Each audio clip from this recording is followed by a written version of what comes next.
말씀 보시겠습니다. 오늘 보실 말씀은 디모데전서 4장 12절부터 13절까지 보겠습니다. 디모데전서 4장 12절부터 13절까지.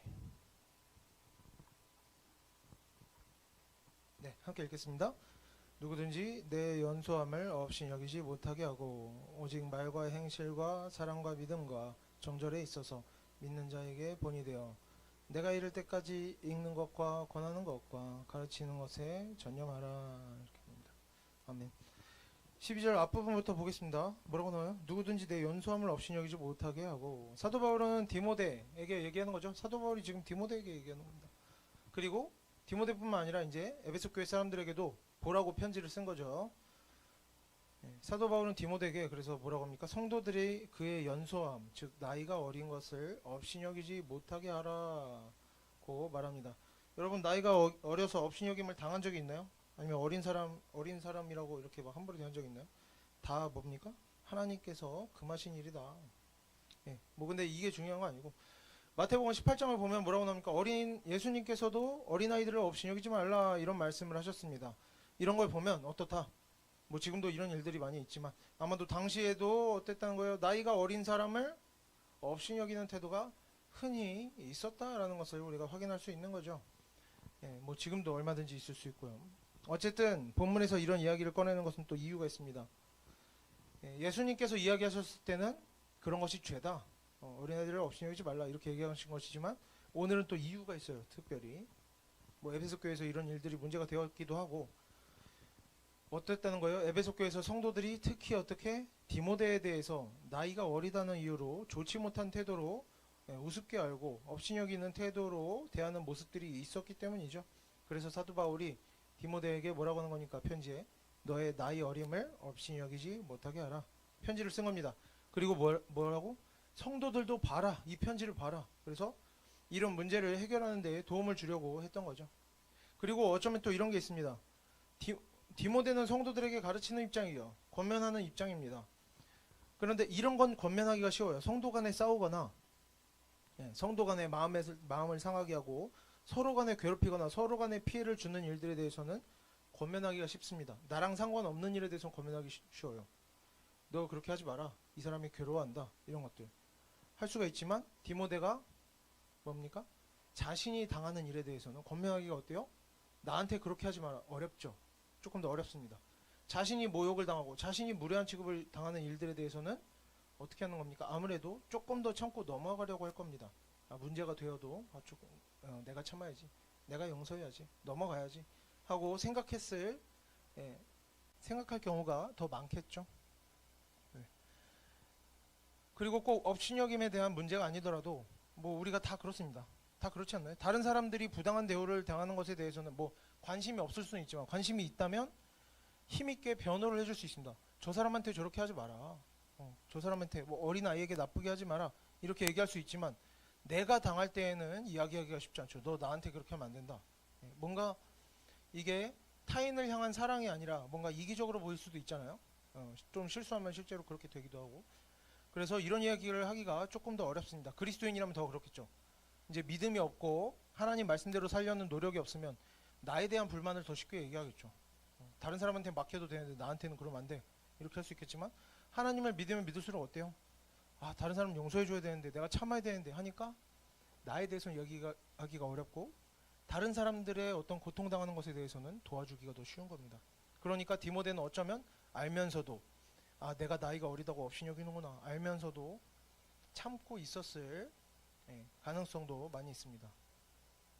그래서 사도 바울이 지금 디모데를 도와주려고 이런 얘기를 꺼내는 거죠. 또 다른 이유도 있는데 뒤에 가서 보고. 우리가 결국에는 이런 이야기도 다 해야 됩니다. 내가 부당한 대우를 받아도 이런 이야기들을 결국에 해야 합니다. 이런 일들을 그저 참고 내버려두고 방치하면서 내가 잘 참고 있다, 내 할 일 다 하고 있다, 이렇게 생각해서는 안 되는 거죠. 왜? 우리에게 누군가가 악한 말을 할 때도 우리에게만 범죄하는 것이 아니라 어떻습니까? 하나님 앞에서 범죄하는 일이 되는 겁니다. 그래서 결국에는 어떻게 해야 된다? 그런 일들을 또 다 바로잡아야 된다. 다른 사람을 도와줄 때뿐만 아니라 누군가가 나를 괴롭게 할 때도 우리가 특히 교회 안에서 어때요? 가서 그렇게 하면 안 된다. 권면도 하고 문제를 바로 잡아야 하는 겁니다. 그런 의무가 우리 성도들에게 있다는 거죠. 물론 우리가 잘못해서 안 좋은 소리를 들을 때도 있습니다. 우리가 실수할 때도 있고 잘못할 때도 있어요. 사람이라면 누구나 그렇죠. 실수할 때도 있고 잘못할 때도 있고 우리가 가진 성격이나 습관 중에 좋지 못한 것들도 있어요. 저도 그렇고. 저도 어떨 때는 욕을 먹는데 욕을 먹을 만해서 욕을 먹습니다. 욕 먹을 짓을 제가 먼저 해요. 그래서 욕을 먹을 거 아니에요? 네. 너무 공감하지는 마시고. 우리가 누구나 그럴 수 있어요. 욕 먹을 짓을 해요. 사람이라면 다 그렇지. 그리고 그런 것 때문에 욕을 먹을 때가 있어요. 우리의 부족함이 원인이 되어서 우리가 모욕을 당하거나 안 좋은 취급을 당할 때도 있다. 하지만 어떻습니까? 생각해보면 어때요?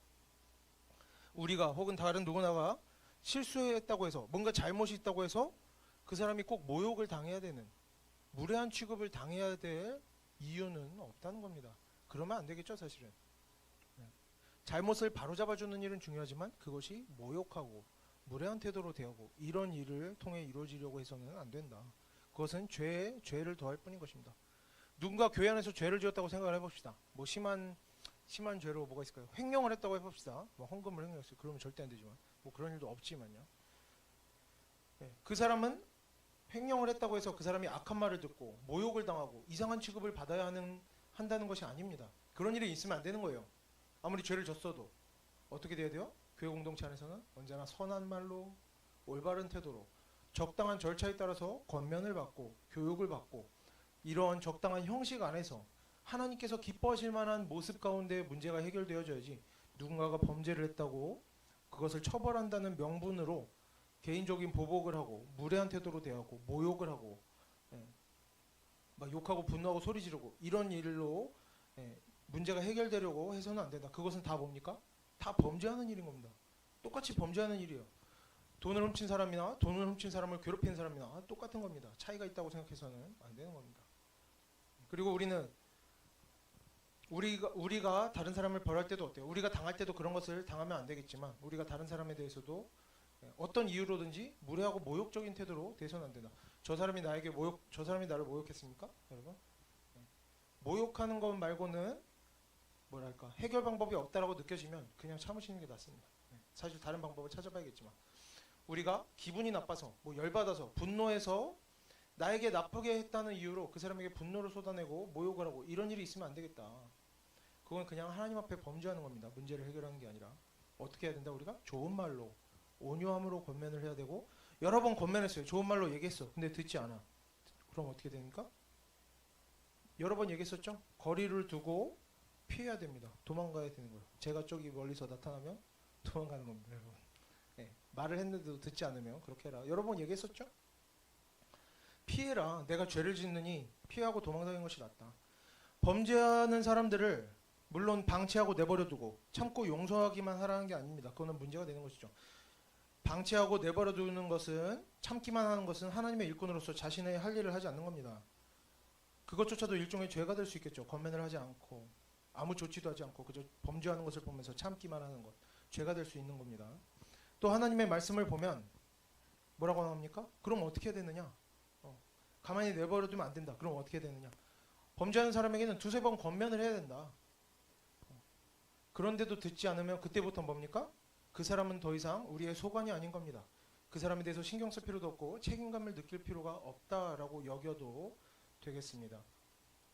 물론 이제 계속해서 범죄할 여지가 있다. 이러면 행정적인 조치를 취하겠죠. 뭐 예를 들면 뭐 그런 경우가 없지만 이 시대는 그런 경우가 없죠. 근데 뭐 교회에서 쫓아낸다든가 뭐 심각한 이단이다.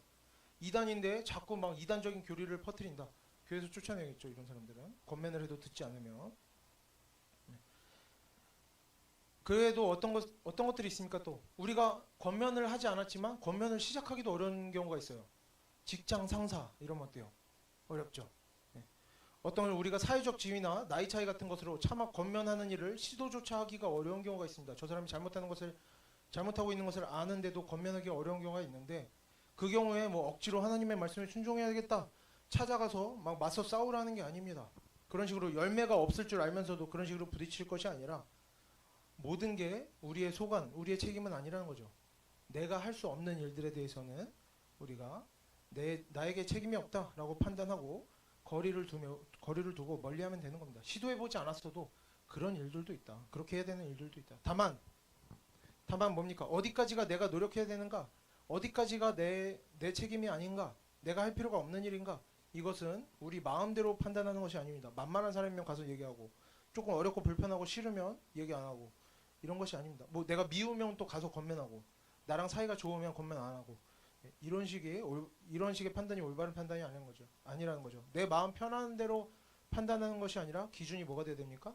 하느냐 마느냐 이런 것은 언제나 하나님께서 우리의 마음을 살피고 계신다. 이것을 우리가 기억하고 하나님 말씀을 기준으로 삼아서 내가 잘 모르겠으면 하나님께서 나에게 어떤 마음을 주시는가 또 기도도 해보고, 내가 내 욕심대로 하지 않고 정말 하나님 말씀대로 살고 싶다. 이런 마음에서 분별을 해야겠죠. 그러면 이제 우리가 밖에 나가서 이 사람 저 사람 다 권면하면서 신앙생활을 해야 되느냐? 와서 만난 사람마다 너 그렇게 살지 마 하면서 신앙생활을 해야겠습니까? 교회 안에서 이런저런 잡다한 문제들이 계속해서 일어납니다. 하지만 내가 다른 사람들에게 어떤 피해를 당했다고, 혹은 누군가가 이상한 잘못을 하는 것을 봤다고 우리 중 누구에게나 그런 것에 대해 권면할 만한 능력이 있고 자격이 있는 것은 아니라는 것을 우리가 알아야 할 것입니다. 잘못을 저지르고 있는 사람을 보면 권면해야 한다는 말이 성경에 나옵니다. 그리고 어떤 사람들은 또 어떻게 해요? 하나님 말씀에 권면하라고 했다 해서 자기 기분 나쁜 것을 막 발산할 때가 있어요. 사람들에게 권면을 한다고 하지만 사실 분풀이하고 막 공격하고 말로 나에게 안 좋게 하는 사람들에 대해서, 조금 내가 보기에 안 좋은 사람들에 대해서 이제 권면이라는 명분을 가지고 막 보복을 하고 공격을 하는 거죠. 인신모독을 하는 겁니다. 인신공격을 하는 겁니다. 악한 말로 악한 일을 하는 거죠. 그러면서 뭐라고 생각하는 거예요? 저 사람 내가 권면하는 것이다. 잘못했으니까 내가 혼내준다. 이렇게 생각하는 경우도 있을 수 있는데, 어떻습니까 여러분? 당연히 악한 거겠죠. 그런 거는 죄가 되는 겁니다. 하나님의 말씀을 제대로 모르고, 하나님의 말씀을 가지고 권면할 줄 모르고, 자기 마음 가는 대로 분별 없이 말하고, 다른 사람들의 마음을 상하게 하고 상처 입히고, 온유한 마음, 겸손한 마음을 갖지 못하면서 그런 것들을, 다른 사람들 마음 상하게 하는 일들을 권면한다라고 생각하는 것은 너무나 잘못된 일인 겁니다. 이런 일은 하면 안 된다. 하나님 앞에서 죄 짓는 것이 된다. 권면은 어떻게 됩니까 여러분? 권면할 때 온유함으로 해야 되는 거죠. 온유함으로. 그리고 온유함이란 뭡니까? 이전에도 설명했지만 내 권리를 포기하는 겁니다. 권면에 있어서 내 권리를 포기하는 거 뭐였어요? 내가 피해자야. 내가 손해봤어. 내가 피해를 당했어. 내가 기분 상했다. 그래서 내가 이런 말을 해도 된다가 권리죠. 여러분. 내가 피해를 당했으면 너 나한테 그러면 안 돼라고 말할 수 있죠. 사람이라면 그럴 수 있습니다. 하지만 온유함이라는 건 뭡니까? 이런 걸 포기하는 겁니다. 내가 더 나이가 많으니까, 내가 피해를 당했으니까, 내가 선배니까, 내가 아는 게 많으니까, 이러한 태도들을 내려놓는 것이 온유함입니다. 권리를 포기하는 것. 우리는 자기 자신을 내려놓을 줄 알아야 됩니다. 권면하기 전에 먼저 자기 자신을 내려놓아야 하고, 저 사람이 잘못했으니까 내가 권면해도 돼. 그렇지 않은 겁니다, 여러분. 형제로서, 그러니까 신앙생활을 함께하는 형제로서 이렇게 그런 사랑하는 마음으로 권면을 해야 되는 겁니다. 그리고 그 사람과 나 사이에는 뭘로 권면해야 됩니까?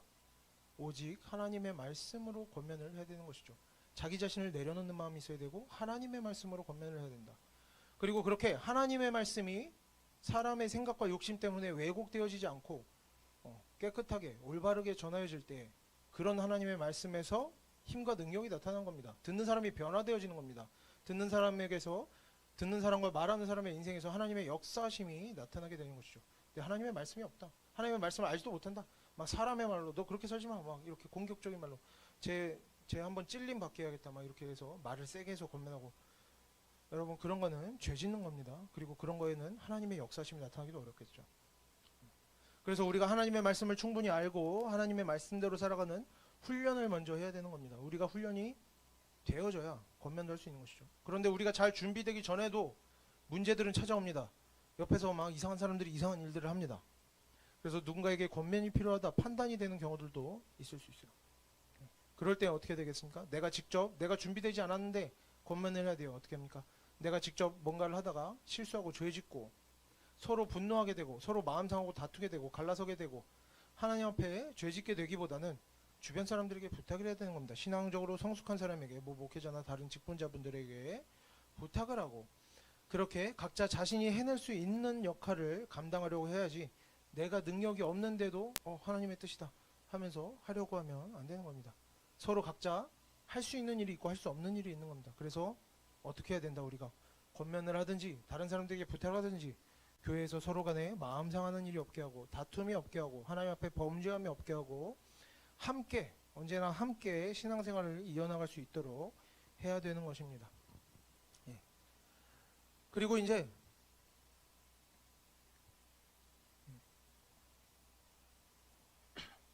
우리가 특히 어떻습니까? 어린아이들에게는 뭐 나보다 이렇게 잘 모르는 사람들에게는 권면해도 되겠지.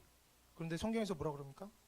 가장 작은 자에게, 어린아이에게 한 것이 곧 나에게 한 것입니다. 여러분, 어떤 연약한 자들이 있을 때, 또 어린아이가 나이만 어린 것을 말하겠습니까? 마음이 연약한 자들도 있고, 뭐가 올바른지 판단을 잘 못하는 사람들도 있습니다. 그런 사람들이 얼마든지 많이 있어요.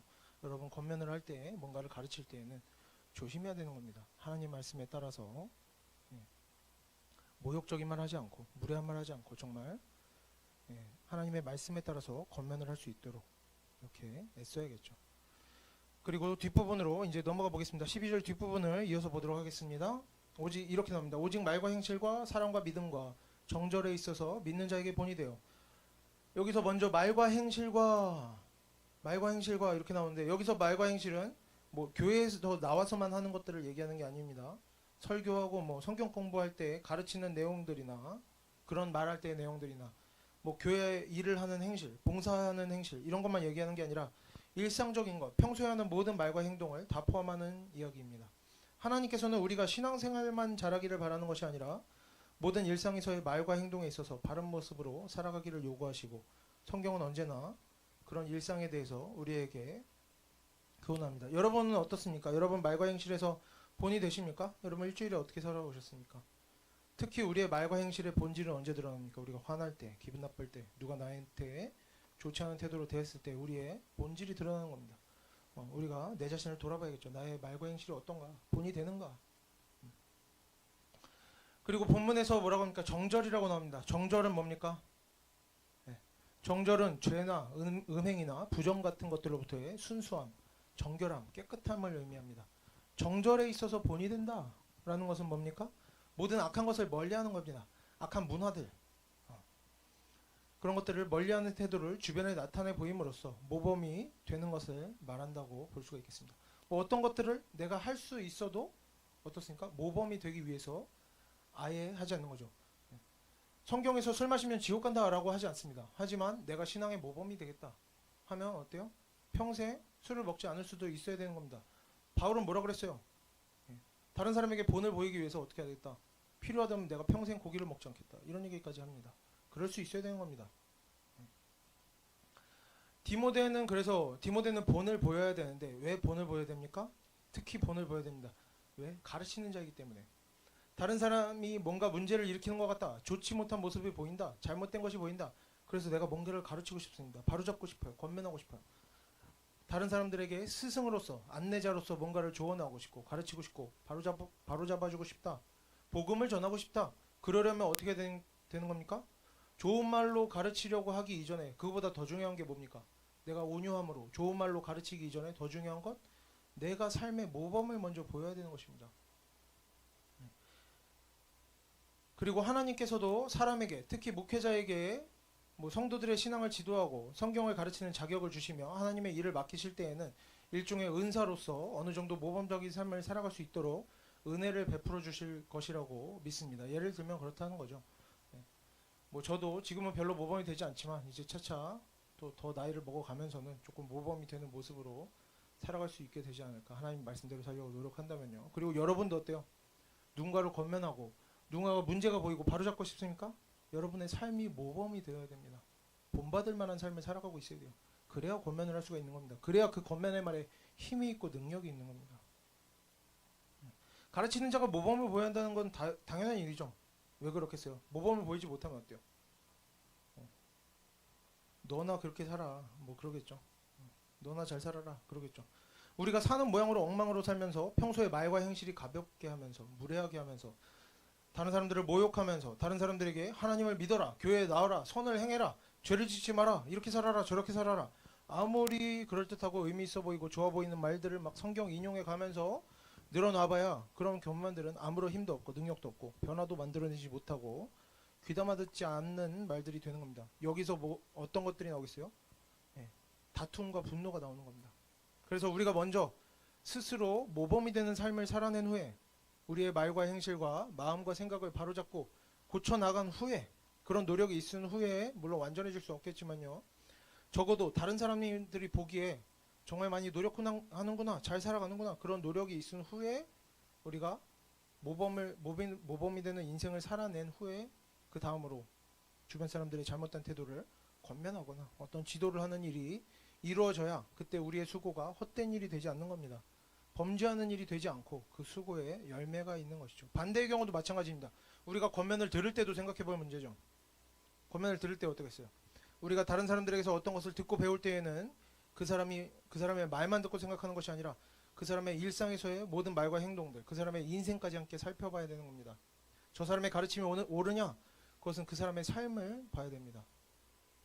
모범을 보이지 않는 자가 말하는 교훈과 가르침은 공허하고 능력이 없고 변화를 일으킬 아무런 힘이 없는 것이기 때문입니다. 성경을 봐도 뭐라고 합니까? 하나님의 말씀이라고 하면서 거짓 선지자들이 이런저런 이야기들을 늘어놓는 내용들이 많이 나옵니다. 하나님의 말씀이라고 하면서 전해요. 거짓 선지자들이. 그런데 그것을 하나님의 말씀인 줄 알고 따라가는 사람들은 다 함께 멸망에 이르게 된다. 성경에 이제 지금 여러분에게 말씀을 드렸는지 모르겠는데 본문에 보면 그런 얘기들이 나옵니다. 잘못된 내용으로 성경에 대한 잘못된 내용을 믿고 있는 사람들은 그 삶에서도 죄가 끊이지 않기 때문에 우리가 알아볼 수 있다. 거짓 선지자들은 알아볼 수 있다. 이런 내용들이 나옵니다. 그래서 그 삶을 우리가 봐야 된다. 뭔가를 배우기 전에. 어떤 사람에게서 듣고 배운다는 것은 그냥 지식만 얻어가는 것이 아닙니다. 그 인생을 닮아가고 그 뒤를 따라가는 것입니다. 그 사람의 인생을 닮아가는 것이죠. 우리가 하나님의 말씀을 듣고 배우는 것은 왜 배워요? 하나님께 지식을 전달받기 위함입니까? 아니죠. 왜 배웁니까? 하나님의 성품을 닮아가려고, 그 지혜를 닮아가려고 배우는 겁니다. 예수 그리스도의 인생을 닮아가기 위해서 결국에 하나님이 뭐라고 요구하십니까?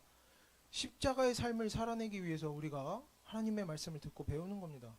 그 뒤를 따라가는 것이 그 열매죠. 십자가의 삶을 살아가는 모습이 없다. 예수 그리스도의 삶을 닮아가는 모습이 없다.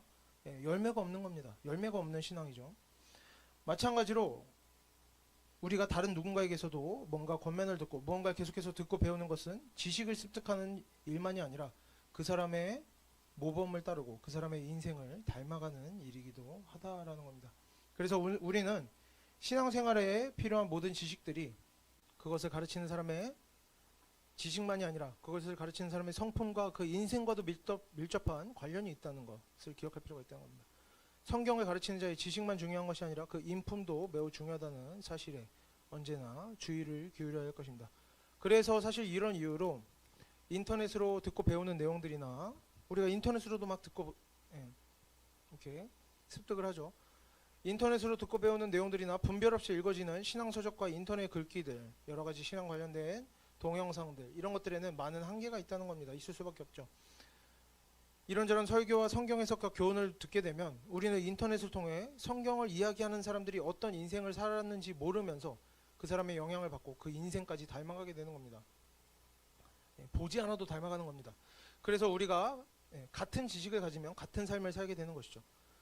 그래서 우리가 그런 우리와 동떨어져 있는 사람들의 어떤 삶을 살아가는지 모르는 사람들의 이런저런 가르침을 통해서 신앙생활에 유익을 얻으려고 하는 일들은 약간 참고하는 정도의 선에서만 유익을 얻도록 해야 할 것입니다. 정말 중요한 것들은 뭐예요?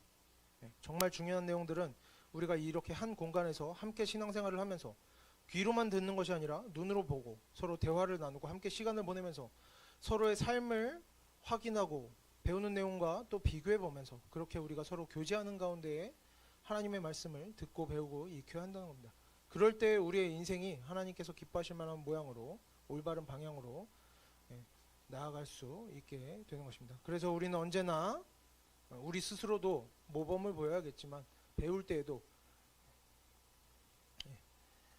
배울 때나 가르칠 때나 가르치는 자는 어떻게 돼야 된다는 겁니까? 언제나 말과 지식에 있어서만 준비되는 것이 아니라 그 인생이 또한 모범이 되려고 애써야 하는 것입니다. 배우는 자는 어떻게? 언제나 말만 듣고 글만 읽으면서 배우는 것이 아니라 가르치는 자의 행실을 보고 그 성품까지 살펴보면서 사람의 부족함 안에서 나타나는 어떤 선하고 악한 것들을 분별해 가면서 모든 좋은 것들을 듣고 배우려고 애써야 할 것입니다. 예를 들어 뭐 저도 그러지 않았지만 제가 막 횡령을 한다. 아니면 평소에 막 욕을 하고 남들 모욕하고 다닌다. 예, 그러면 어떻습니까? 배우지 말아야겠다. 그런 판단을 해야겠죠. 물론 그렇게 살면 안 되겠지만요. 저도 분별을 해야 되는 겁니다, 여러분. 넘어가서 이제 13절을 보겠습니다. 13절 함께 읽어볼까요? 짧으니까. 네. 내가 이를 때까지 것과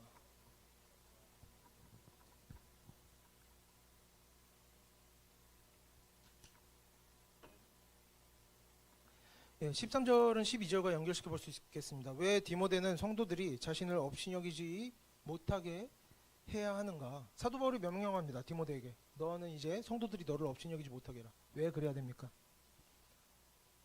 디모데가 읽는 것과 권하는 것과 가르치는 것에 전념하려면 아마도 당연히 그런 업신여김을 당하는 일이 없어야겠죠. 디모데가 업신여김 당하는 일이 없고 스스로도 자신에게 주어진 삶을 잘 살아내서 12절에서 뭐라고 그랬습니까? 업신여김을 당하지 않도록 하고 모범이 되어라. 자신이 업신여김 당하는 일이 없게 하고 스스로도 모범이 되도록 잘 살아내고, 그래서 결국에 성도들이 디모데의 모범을 따르게 하고, 그렇게 성경의 내용을 잘 가르치고 권면해야 된다. 가르치고 배우는 일이 말로나 행동으로나 모든 면에서 잘 이루어지도록 해야 된다라는 겁니다. 이런 식으로 내용이 연결이 됩니다.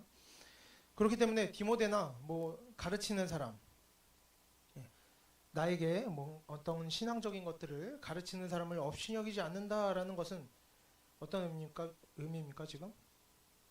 디모데를 혹은 목회자를 잘 대접을 해라, 막 먹을 것 갖다 줘, 이런 게 아니죠.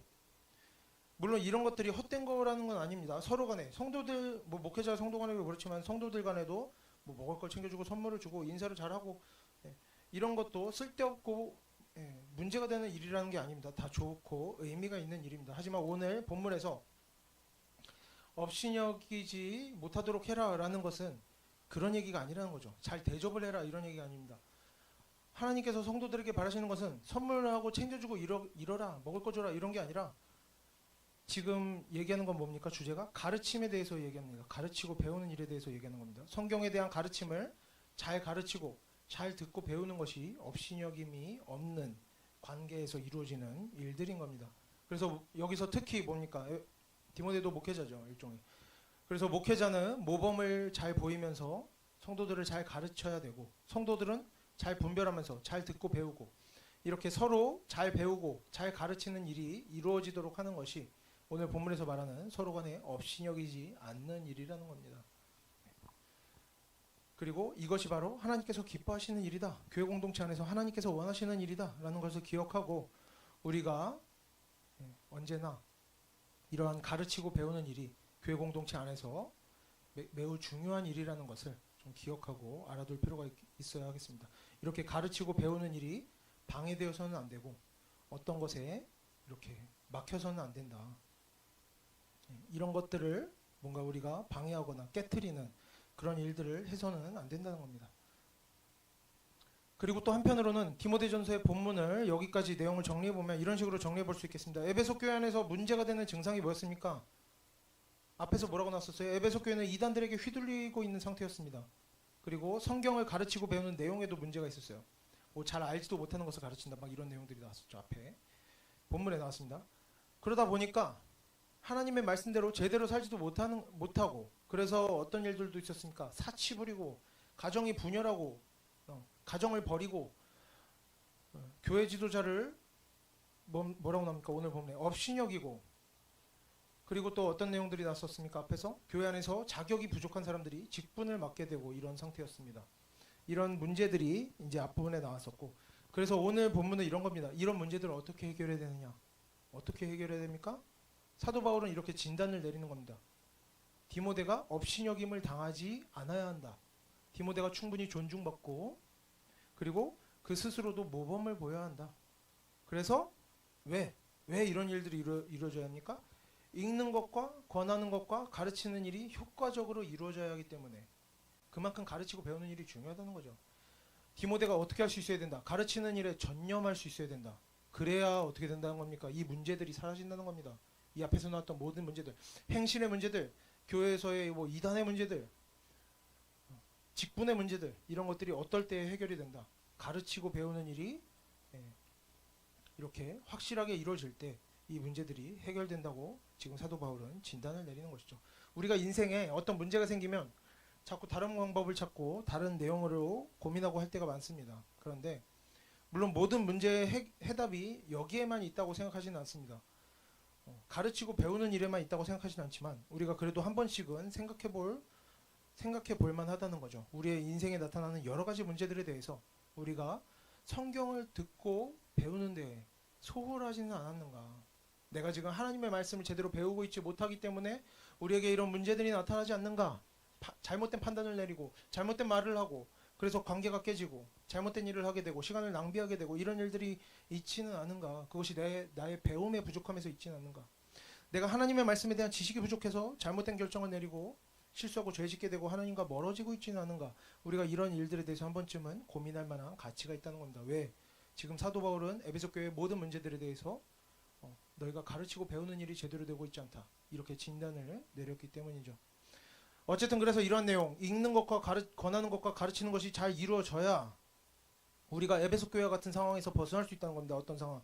이단에 휘둘리는 상황에서 벗어날 수 있고 벗어날 수 있다라고 지금 성경에서 말하고 있기 때문에. 그리고 여러 가지 문제들, 도덕적인 문제들, 관계의 문제들, 그리고 뭔가 직분의 문제들, 봉사의 문제들, 이런 것들이 이렇게 가르치고 배우는 일을 통해서 해결되어 줄 수 있다 말하고 있기 때문에 우리도 이렇게 잘 듣고 배우고 또 우리가 가능하다면 다른 사람들에게 또 내가 아는 거 잘 가르쳐주고 하나님의 말씀으로 잘 가르쳐주고 우리가 다 어때야 돼요? 또 일상의 말과 행동에서 서로 좋은 모범을 보이고 그런 좋은 모범을 잘 따르고 서로 간에 배우는 거죠. 아, 저 사람은 저렇게 잘하고 있구나. 이런 일들이 잘 이루어져야 서로 간에 결국에 가르치고 배우는 일들이 잘 이루어져야 우리가 어떨 수 있다. 이단이나 이상한 교훈들에 휘둘리지 않는다. 인생을 헛되이 보내지 않을 수 있다. 하나님 앞에서 범죄하지 않을 수 있다. 우리 신앙생활을 잘 지켜가 나갈 수 있다는 겁니다. 여기저기 교회들을 보면 이단 문제들에 대해서 이렇게 대처하는 것이 많습니다. 자세하게 써놓은 포스터를 붙이고 이단 특강도 하고 교회 문 앞에 경고문도 붙이고 하는데 이런 것들이 잘못됐다는 건 아닙니다. 다 필요한 일들입니다. 해야 돼요. 하지만 결국에 우리가 이단을 알고 이단과 잘 싸우고 하는 것보다 더 먼저 이루어져야 하는 일이 뭐냐? 성경을 잘 읽고 듣고 배워서 우리의 삶이 변해야 되는 겁니다. 모범적인 삶으로 변해가야 돼요. 그래서 권하고 가르치고 권함을 듣고 배우는 그런 내용들이 우리의 삶에서 실제로 나타나야 잘 가르치고 듣고 배우고 또 모범적으로 살아내고 하는 일들이 일어나야 그때 우리가 이단에 넘어가지 않고 자꾸 이상한 죄에 빠지지 않고 인생 헛되이 보내지 않고 뭐 관계가 깨지거나 뭔가 인생이 망가지거나 그런 일들로부터 우리가 벗어날 수 있는 것입니다. 그리고 우리가 이제 성경을 읽다 보면 아까도 얘기했지만 뒤쪽에 가면 성경을 잘못 배우고 잘못된 이해를 가진 사람들에게서는 어떤 모습들이 나타난다? 악한 모습들, 죄에서 벗어나지 못하는 모습들이 계속해서 나타난다고 하는 내용들이 나옵니다. 요점은 뭐냐 그러니까 결국에 하나님의 말씀을 아는 것과 그 인생을 잘 살아가는 것에는 아주 긴밀한 관계가 있다는 겁니다. 우리의 생각보다 우리의 머릿속으로 계산할 때는 인과관계나 역학적 법칙이 있지는 않습니다. 하지만 성경에서 뭐라고 한다? 성경을 올바로 아는 자가 올바른 삶을 살아갈 수 있다. 성경에서 이렇게 이것을 진리라고 우리에게 선포하는 겁니다. 하나님의 말씀을 아는 것과 우리의 올바른 삶을 살아가는 것에는 매우 긴밀한 관계가 있기 때문에 우리가 계속해서 자신을 돌아보면서 하나님의 말씀을 제대로 알려고 노력하고 하나님의 말씀대로 살려고 노력한다면 어떻게 되겠다? 우리가 이단에 빠지는 일이 없을 것이다. 우리의 인생이 실패하는 일이 없을 것이다. 우리의 성품이 망가지는 일은 없을 것이다 라고 장담할 수 있다는 것이죠. 그래서 우리가 오늘 본문을 보면서는 무엇을 배울 수 있습니까? 우리의 모든 인생의 문제들이 하나님의 말씀인 성경을 잘 듣고 배우는 일과 밀접하게 연결이 되어 있다는 것을 우리가 생각해 봐야 되겠다는 겁니다. 그래서 우리가 언제나 어떤 일에 주의를 기울여야겠다.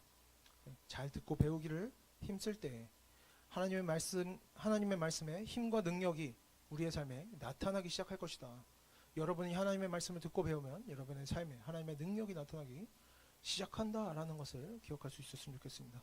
그래서 저는 하나님께서 우리에게 주신 이 하나님의 말씀이 분명히 사람의 인생의 모든 부족함을 채우고 남음이 있다고, 사람의 인생을 변화시키는 힘과 능력이 있다고, 그러한 하나님의 힘과 능력과 지혜가 이 하나님의 말씀에 담겨 있다고 믿습니다. 그래서 오늘 이 본문을 통해서 우리 중에 한 사람이라도 더 이전보다 더욱 하나님의 말씀을 듣고 배우기를 기뻐하고 거기에 열심을 내고 그래서 그 인생이 변화되어지고 하나님의 역사하심을 경험하게 되는 그런 성도들이 한 명이라도 더 나타나게 되기를 바랍니다.